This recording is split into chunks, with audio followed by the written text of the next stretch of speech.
kékeré ní nǹkan tá a rí nínú tọ́lọ́run ṣe fún Sheikh Adam.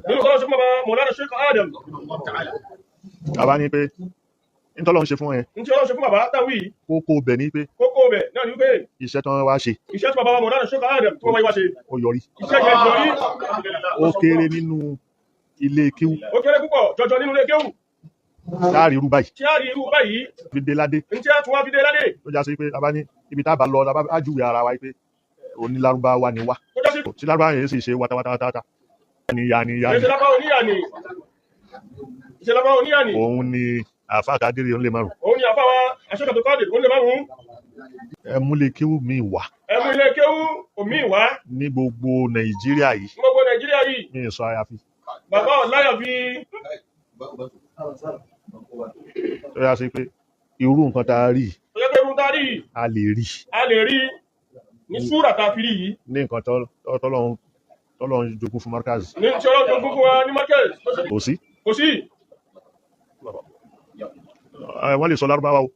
Níbo mi náà. Àmọ́ kò ní tó báyìí. Lábá tí wọ́n sẹ́ẹ̀tì tí ọjọ́ tí lábá tẹ́gbẹ́ta bá kọ́lẹ̀ ẹni tí ò sí mẹ́gbà tí wọ́n sọ ọlọ́mọ ṣe ìméjì kí ẹsìlẹ̀ tó sọ̀rọ̀ yìí kì í sọ̀rọ̀ lábáwá. Bó jẹ́ Yorùbá yìí náà ni. Bàbá ń ṣe wáàsí pẹ̀lú Yorùbá. Bàbá ṣe káàrẹ́ bàbá ṣe wáàsí pẹ̀lú Yorùbá.